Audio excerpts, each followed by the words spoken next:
अज्ञानतिमिरान्धस्य ज्ञानाञ्जनशलाकया चक्षुरुन्मिलितं येन तस्मै श्रीगुरवे नमः। नमो विष्णुपदाय कृष्णप्रेष्ठाय भूतले श्रीमते भक्तिवेदान्त स्वामिनिति नामिने। नमस्ते सरस्वती देवे गौरवाणी प्रचारिणे निर्विशेषशून्यवादी पाश्चात्यदेशतारिणे। Hare Krishna. Estamos discutiendo sobre el Bhagavad Gita, la ciencia eterna. Esta es la primera lección. Y este es el segundo video de la primera lección. En el primer video discutimos ciertas cosas. Me gustaría hacerles algunas preguntas. ¿Pueden decirme, por favor, quién compiló el Bhagavad Gita? Ya hemos hablado de ello. Así que el Bhagavad Gita no está escrito, no está hecho por el hombre. El Bhagavad Gita es lo que fue hablado por Krishna a Arjuna. Pero ¿cómo llegó a la escritura? Esto se llama compilación. Así que es una conversación que está sucediendo entre Krishna y Arjuna. Pero cuando están conversando, no están escribiendo. Alguien más está escribiendo. Y ese es Vyasadeva.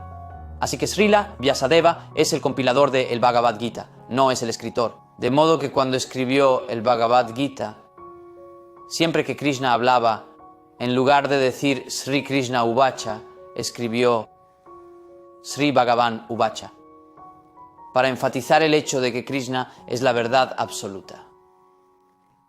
El Bhagavad Gita no es algo hablado por un hombre ordinario que está sujeto a 4 tipos diferentes de faltas.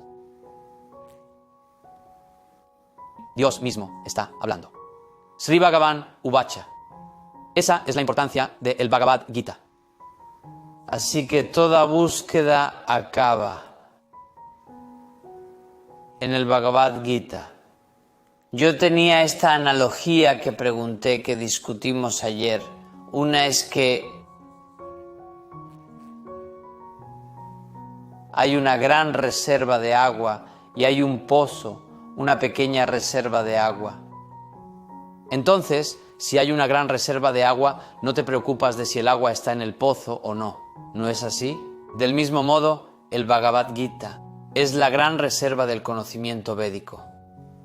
No tienes que ir de aquí para allá. La esencia de toda la literatura védica está ahí en el Bhagavad Gita. Y como les dije, todos estamos ocupados, ¿cierto? Porque todos estamos ocupados. Y Dios, siendo amable con nosotros, nos dice que leamos el Bhagavad Gita. Así que si leemos el Bhagavad Gita, no tenemos que leer nada más. 700 versos son suficientes para mi perfección, para hacerme entender el objetivo de mi vida. Esto es interesante. Y les di un motivo de por qué debemos leer el Bhagavad Gita, ¿verdad? El motivo más importante es que el contenido del Bhagavad Gita es la ciencia de la vida. Puedo ser físicamente apto, puedo ser profesionalmente brillante, puedo ser intelectualmente excelente.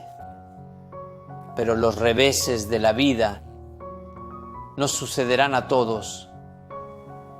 ¿Cómo afronto los reveses de la vida? Con el éxito obtengo el fracaso, con la felicidad tengo angustia. Todo en definitiva, nada viene solo, ¿verdad? Así que la ciencia de la vida, eso es el Bhagavad Gita. Bien, ahora pasemos al siguiente nivel y a la siguiente lección. En el siguiente nivel discutiremos 2 aspectos.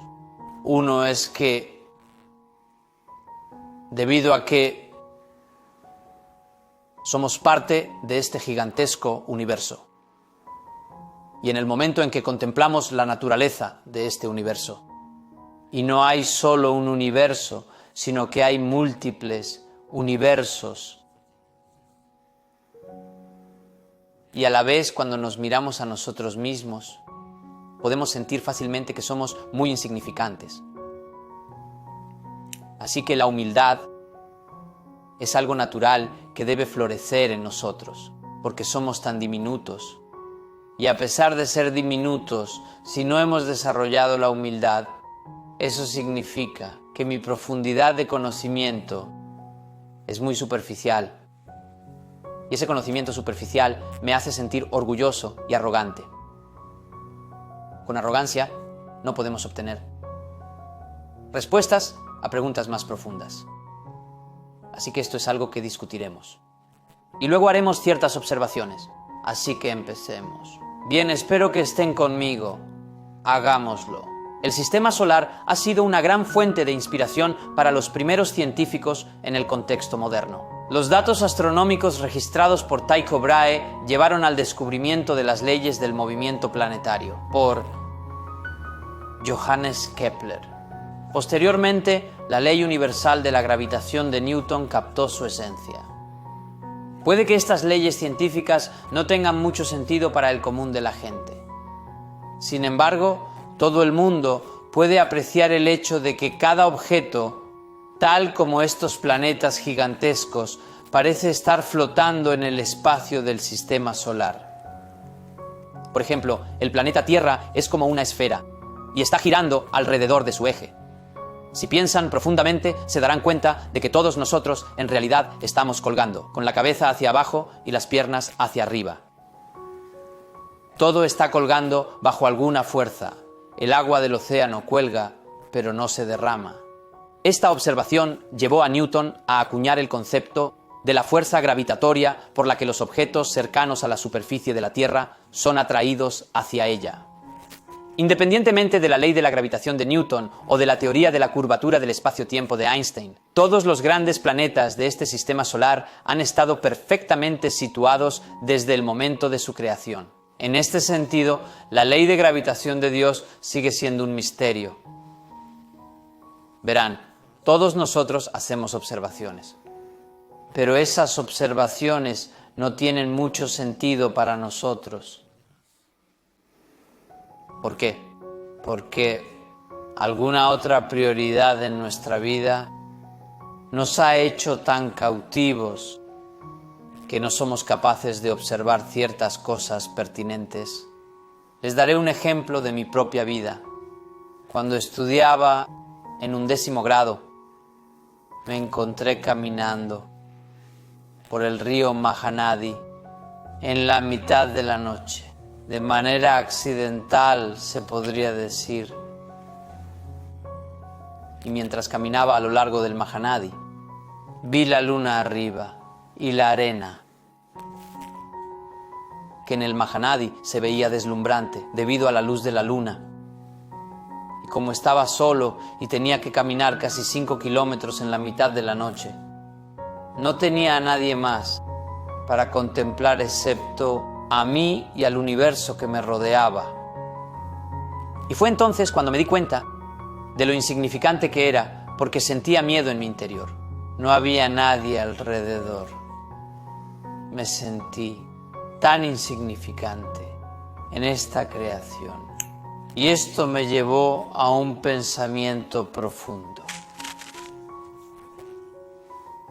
Y con este pensamiento le hice una súplica instantánea al Señor: mi Señor, yo solo soy tu instrumento. Así que esto es humildad. La humildad nos lleva a nuestro estado natural. Sí, somos instrumento del Señor. Nadie me lo ha enseñado. Pero el simple hecho de estar situado en esa situación única, donde no hay nadie alrededor, y sentirme que estoy solo en este universo gigantesco, y ser capaz de ver las estrellas, ver la luna, podía sentir la inmensidad de la existencia. Y como un solitario me sentía muy, muy insignificante. Así que, como acabamos de discutir en esta lección, en estos 2 párrafos, estamos hablando de los planetas flotando en el espacio. No solo los planetas flotan, también la Tierra gira alrededor de su propio eje. Bien, entonces, en ese sentido, podemos pensar que la cabeza está hacia arriba, las piernas hacia abajo, pero es al revés. Así que no nos estamos cayendo. El agua del océano no se está derramando, aunque esté colgando. La Tierra no está cayendo. Y Einstein ha dado una teoría. Newton ha dado una teoría para explicar esto. Y en el futuro los científicos vendrán y explorarán este tema. Pero lo más importante es que antes de tratar de entender cómo estos objetos gigantescos están flotando en el espacio o antariksha, ya existían por la disposición de Krishna, Dios. Y por lo tanto, la ley de gravitación de Dios no sabemos lo que es, pero existe. Podemos intentar comprender, no digo que esto sea malo. Sí, debemos intentar comprender cómo las cosas son como son. Pero una cosa de la que tenemos que ser conscientes es que en la existencia de Dios somos muy pequeños e insignificantes. Y la humildad de ser insignificantes nos hará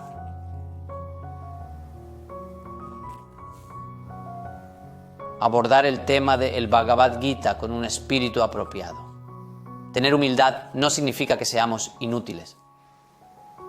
La humildad significa ser capaces de apreciar a ese Dios infinito que ha hecho cosas maravillosas. ¿Y cómo acumulo conocimiento? Podemos ver lo insignificantes que somos. El radio de la Tierra es de 6.371 kilómetros. La distancia entre la Tierra y el Sol es de aproximadamente 150 millones de kilómetros. El radio del Sol es de 695.500 kilómetros. La ciudad en la que estás sentado es solo una pequeña parte de este universo. En esa pequeña ciudad vives en una casa muy pequeña. Aunque afirmes que eres el dueño de esa casa, el lugar está habitado por otras numerosas entidades vivientes, la mayoría inadvertidas para ti. Recientemente estuve en un lugar en particular donde encontré a una persona atrapando lagartijas en su casa y tratando de tirarlas fuera. Le pregunté por qué las tiraba. Dijo: es que hay muchas en mi casa. Le dije que quiera o no estarán ahí. Bien, es mejor hacer las paces con ellas, en lugar de sentirse disturbado por ellas, ya sabes. No construiste un bungalow o no tomaste un bungalow y lo alquilaste para cohabitar con cucarachas, con lagartijas, mosquitos. Claro que no, pero estarán ahí de todos modos. Así que hay lagartijas, mosquitos y muchos otros insectos y gérmenes microscópicos, etc., que también han ocupado a la fuerza parte de tu espacio. Si los cuentas, seguramente superarán el número de habitantes de tu ciudad. También son tan importantes como tú te consideres desde su perspectiva. La lagartija no piensa que es insignificante. Piensa que tiene derecho a vivir en tu propio bungalow. Así que, mis queridos amigos, traten de entender cómo es la naturaleza. Se convertirán en individuos mucho mejores. Tal introspección sobre nuestra identidad en este gigantesco sistema solar nos hará naturalmente humildes. ¿No es así? La Tierra es tan gigantesca. El Sol es tan gigantesco, hay 8.400.000 diferentes variedades de especies, desde plantas a seres acuáticos, de pájaros a animales a reptiles, y variedades de seres humanos con una cultura diferente. ¿Por qué están ahí? No puedo decir que solo yo tengo derecho a vivir. No, todo el mundo tiene derecho a vivir. Desde una insignificante hormiga hasta un rey o un primer ministro o presidente. Todo el mundo es igual ante la creación de Dios. Tal introspección sobre nuestra identidad en este gigantesco sistema solar nos hará naturalmente humildes. en la humildad natural, uno empieza a hacerse preguntas que invitan a la reflexión. ¿Cuál es el propósito de esta creación? ¿Por qué este sistema solar está organizado como está? ¿Por qué hay tanta variedad de formas de vida? ¿Cuál es el propósito de mi propia existencia? ¿Cuál es mi identidad? Numerosas preguntas de este tipo pueden surgir cuando uno comienza a contemplar e introspeccionar y cuestionar de esta manera, y así comienza la búsqueda de la verdad. ¿De acuerdo? Entonces, normalmente, un ser humano, un animal, son diferentes. ¿No es así? Los humanos, ellos construyen la civilización, no los animales.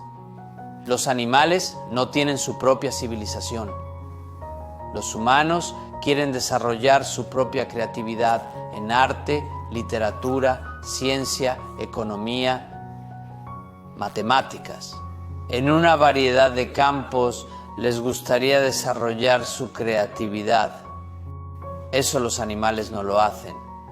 Por lo tanto, hay una diferencia entre el animal y el ser humano. Tienes que entender eso. Y si el animal está interesado en comer, aparearse, dormir y defenderse, y yo como ser humano también estoy interesado en comer, aparearme, dormir y defenderme, entonces no soy bueno. No soy bueno, ¿no? Por eso dice, धर्मो ही एको अधिको विशेष धर्मेण विहीन पशुभि समान. como ser humano, soy diferente de los animales con respecto a un solo atributo, que es el Dharma. ¿Qué es el Dharma? Este Dharma se define solo para el alma. Atma. Atma que da vida a una planta. La misma Atma que anima a un reptil. Esa misma Atma le da vida a un cuerpo gigantesco como el elefante. Y esa misma Atma también anima a este cuerpo humano. ¿Verdad? Así que alguna vez me he cuestionado quién soy yo, qué es Atma, qué es Atman, qué es el alma, qué es la divinidad. La vida humana es muy valiosa. En esta vida, si no damos importancia a la naturaleza de la verdad absoluta, nuestra existencia no será mejor que la de los animales. ¿Por qué las cosas son como son? ¿De qué sustancia estamos hechos? ¿Cuál será nuestro destino cuando muramos? Estas son preguntas más importantes que las del tipo de preguntas que nos han condicionado a hacer. La verdadera humildad nos despierta y nos hace atrevernos a hacer preguntas pertinentes. Si alguien me pregunta qué será de mí después de la muerte, en lo que a mí respecta, no me asusta porque he reflexionado sobre esta cuestión durante los últimos 35 años de mi vida.